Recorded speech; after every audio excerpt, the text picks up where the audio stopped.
আমাদের বাংলাদেশি ভাইদের বা গ্রিস প্রবাসীদের কিছু সমস্যা যেটা আমাদের রয়েছে, এই বিষয়গুলা যদি আপনারা একটু মাঝে, মাঝে তুলে ধরেন বা আপনারা যদি একটু বলেন, যেহেতু আপনারা যেমন বিভিন্ন জায়গায় বিভিন্ন সময় প্রোগ্রাম করেন।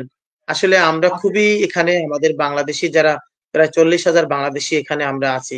তো সবচাইতে বড় সমস্যা আমরা এখানে ফ্যামিলি নিয়ে আসতে পারি না। ফ্যামিলি আনার ব্যাপারে এখানে খুব সমস্যা দেখা দিচ্ছে। যেহেতু আমাদের গ্রিক এম্বাসি কিন্তু বাংলাদেশে নাই। সেক্ষেত্রে কিন্তু আমাদের বিগত দিনে ইন্ডিয়া যেতে হতো। তো এখন তো আপনি জানেন যে পুরোপুরি ইন্ডিয়া যাতায়াতের ব্যবস্থা কিন্তু বন্ধ আছে। যেহেতু ভিসা দিচ্ছে না। তো সেক্ষেত্রে আমাদের ফ্যামিলি নিয়ে আসতে পারতেছি না। অনেক মানুষ এখানে কিন্তু মারা যাচ্ছে। মানসিক টেনশনে, বিভিন্ন মানসিক যন্ত্রণায়, বিভিন্ন চিন্তায় কিন্তু মানুষ মারা যাচ্ছে। যেহেতু এখান থেকে আমি এই যে লাশ বাংলাদেশে লাশ পাঠানোর ব্যাপারে, হ্যাঁ? যে ভাইরা মারা যাচ্ছে, তাদের লাশ পাঠাতে অনেক একটা কস্ট আছে। বিভিন্ন রকমের ২,০০০, ৩,০০০ এবং মানে নিম্নতম খরচ €১২০০, ১২০০, €১১০০ এরকম। তো কোন আইল্যান্ডে যখন মারা যায় তখন একটা লাশ পাঠাতে ৩,০০০, €৩,৫০০ লেগে যায়।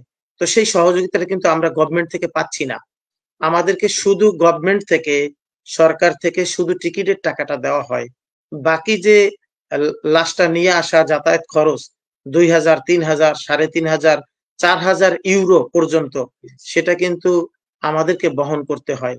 তো সেক্ষেত্রে একটা মানুষ মারা যাওয়ার পরে যেহেতু এখানে গ্রিস তো ওরকম উন্নত, অত বেশি উন্নত না। বা আমরা বাংলাদেশী যারাই আছি, তারা তো মাস শেষে টাকাটা দেশে পাঠায় দেয়। ফ্যামিলির কাছে পাঠায় দেয়। তাদের তাদের পরিবারের কাছে পাঠিয়ে দেয়।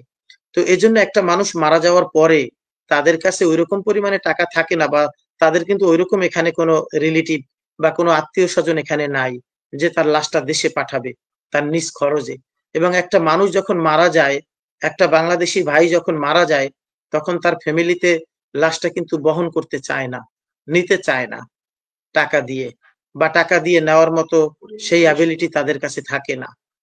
তো এজন্য অ্যা আমার অনুরোধ থাকবে যে অন্তত যদি আমাদের বর্তমান সরকার যিনি আমাদের আছে অন্তর্বর্তীকালীন সরকারের যিনি প্রধান উপদেষ্টা এবং প্রফেসর ডক্টর মোহাম্মদ ইউনূস সাহেব, উনি যদি আমাদের প্রবাসীদের এই যে লাশের ব্যাপারটা যদি সমাধান হতো এবং আমরা ইউরোপে যারা আছি আমাদের ফ্যামিলির যে সমস্যাটা যেহেতু আমরা ভিসার ব্যাপারে ইন্ডিয়াতে খুব হয়রানি করে।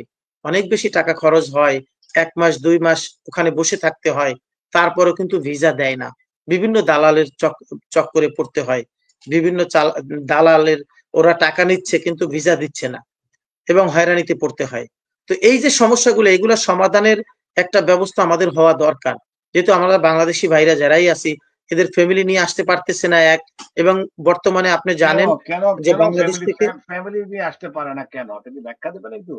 আমি ডক্টর এখান হাসনাত থেকে হোসেনের সাথে কথা যখনই বলব। এখান থেকে যখনই ফ্যামিলি আনার পারমিশনটা আমরা যখন এখান থেকে পেয়ে থাকি, তখন কিন্তু আমাদের ইন্ডিয়া যেতে হয় ভিসার জন্য।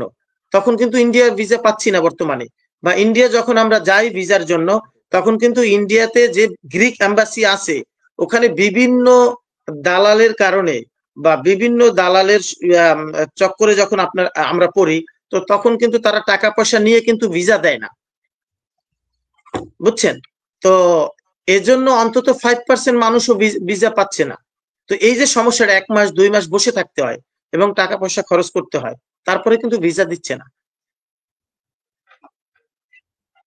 ইন্টারেস্টিং। আপনার ভিসার ব্যাপারটা আমরা গ্রিস এত একটা উন্নত দেশ বাস ইউরোপের ওদিকে তো বিভিন্ন দেশে এটা সিস্টেম তো ওই দেশেই আছে। এভাবে দালালের মাধ্যমে যাইতে হয় এটা তো আমার কাছে অবাক লাগলো। Anyway I will speak to our vice president বা বাংলাদেশের টপ টপে যিনি আছেন ডাক্তার হাসান হাসান উনি সুস্থ হলেই এগুলো নিয়ে আমরা সরকার প্রধানের সাথে বাংলাদেশে আলাপ করবো ইনশাআল্লাহ।